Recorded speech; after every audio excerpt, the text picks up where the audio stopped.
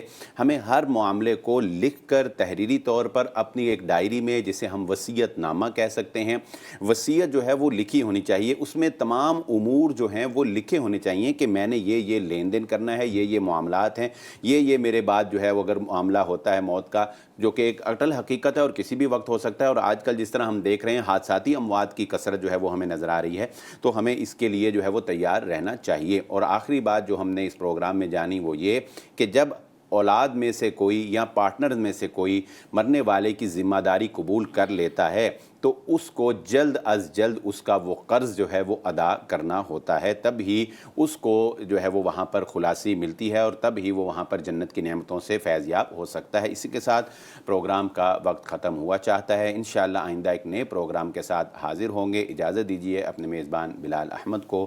اللہ حافظ۔